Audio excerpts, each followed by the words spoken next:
الحمد للہ وکفا وسلام علی عبادہ الذین اصطفیٰ اما بعد قال اللہ سبحانہ وتعالی یسبنی ابن آدم وکیف یسبنی یسب الدہر وانا الدہر اقلب اللیل والنہار بیدی الامر کلہ۔ حدیث قدسی ہے، اللہ تعالیٰ کا ارشاد مبارک ہے کہ ابن آدم مجھے برا کہتا ہے، یعنی مجھے گالی دیتا ہے۔ مجھے کیسے گالی دیتا ہے؟ وہ زمانے کو برا کہتا ہے، حالانکہ زمانہ میں ہوں، میں ہی زمانہ ہوں، یعنی زمانہ میرا حکم ہے، میرے اختیار میں، میرے قبضے، میرے ہاتھ میں سب کچھ، میں ہی رات دن کو بدلتا ہوں۔ اس حدیث مبارکہ کے تناظر میں ہمیں اپنے ایک محاورے کی اصلاح کی ضرورت ہے، اور وہ یہ کہ معاشرے میں سننے میں آتا ہے کہ لوگ کہتے ہیں کہ ایک زمانہ بہت غلط ہو گیا، بہت خراب آ گیا۔ یوں کہنا چاہیے کہ زمانے کے لوگ کافی خراب ہو گئے، بگڑ گئے، بس اتنی سی بات ہے۔ اور یہ جو کہا جاتا ہے کہ زمانہ بہت خراب آ گیا، وقت بہت اوکھا آ گیا، یہ نہیں کہنا چاہیے، بلکہ یوں کہنا چاہیے، اگر کہنا پڑ ہی جائے، اول تو لوگوں کی برائی ہے، یہ نہیں کہنی چاہیے، اس کی اجازت نہیں ہے، غیبت ہے، مگر کسی کے منہ سے یہ نکل ہی رہا ہے، عادت بنی ہوئی ہے، اس کو یوں کہنا چاہیے کہ لوگ بڑے خراب ہو گئے دین کے اعتبار سے۔ پھر یہ بات بھی میں عرض کر دوں کہ یہ جملہ بھی کہنے کی ضرورت نہیں ہے۔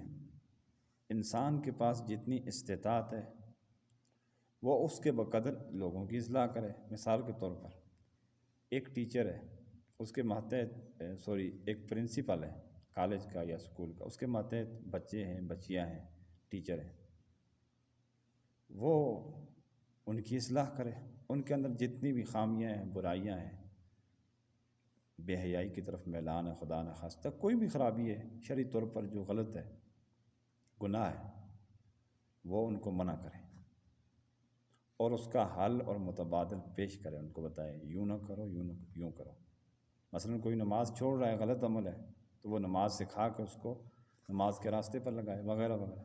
امام مسجد ہے، وہ بھی خاموش ہو کر نہ بیٹھے، بلکہ نمازیوں کی اپنی استطاعت کے مطابق، اپنے وقت کے مطابق اصلاح کرے۔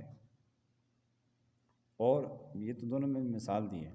اب جس بندے کے پاس جتنی استطاعت ہوگی نا، تو پوچھ گچھ بھی اتنی ہوگی۔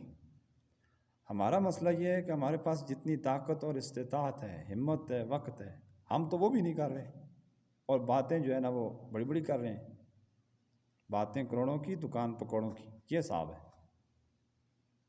بھائی جس بندے کے پاس جتنی استطاعت ہے، مثلا والدین نہیں ہے، بڑا بھائی سرپرست ہے، تو اپنے چھوٹے بہن بھائیوں کی شرعی طور پر اصلاح کرے، بس اس کا وہی مکلف ہے، پورے محلے کا، پورے ملک کا، پوری کائنات کا وہ فتح کرنے کا وہ کوئی مکلف نہیں ہے۔ اسی کے بارے میں اس سے پوچھ ہونی ہے، اسی کے بارے میں اس کی بخشش ہو جانی ہے۔ اسی طرح فوج کی یونٹ ہے، مثال کے طور پر اس کے اوپر ایک کرنل ہے، تو ماتحت جتنے بھی سپاہی ہیں تو وہ اس حساب سے ان کی اصلاح کرے، دینی اعتبار سے جو خامیاں ہیں، برائیاں ہیں، اچھے اخلاق سے، نرم طبیعت سے ان کو منع کرے، ساتھ ساتھ دعا بھی کرے۔ تو بھائی جتنا جو بندہ مکلف ہے، جتنی جس بندے کی استطاعت اور ہمت ہے، جتنا وقت ہے، وہ کام تو کرے نا، اتنا تو وہ کرے، بجائے اس کے کہ مایوسی کا اعلان کیا جاتا ہے کہ ہاں جی یہ زمانے کے لوگ خراب ہو گئے، زمانہ بہت غلط ہو گیا، وقت بڑا اوکھا آ گیا۔ اس لیے حدیث میں اس کی ممانعت آئی ہے، اور متبادل بھی میں نے آپ کو بتا دیا اس حدیث کے تناظر میں کہ ہمیں کیا کرنا چاہیے۔ ہمیں زمانے کو، زمانے کے لوگوں کو غلط کرنے کے بجائے، غلط کہنے کے بجائے، غلط قرار دینے کے بجائے، ہمیں اپنا جائزہ اور محاسبہ کر کے جتنے ہمارے ماتحت لوگ ہیں ہم ان کی اصلاح کریں۔ حتیٰ کہ اگر کسی کے ماتحت صرف بیوی ہے نا،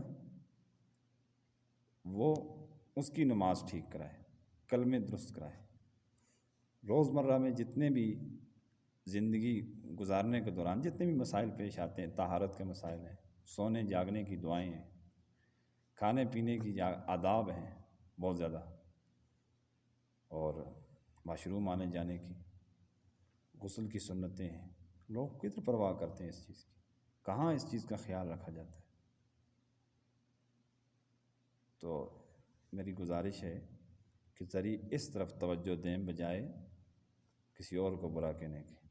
جب آئے گی اپنی برائی نظر یا خامی، تو ساری کائنات ہمیں بھول جائے گی کہ کون غلط ہے کون صحیح ہے۔ جب ہم اپنے آپ کو خود ثابت کریں گے، تو حدیث مبارکہ میں زمانے کو غلط کہنے سے منع کر دیا گیا ہے۔ اللہ تبارک و تعالی عمل کی توفیق عطا فرمائے۔ وآخر دعوانا ان الحمد للہ رب العالمین۔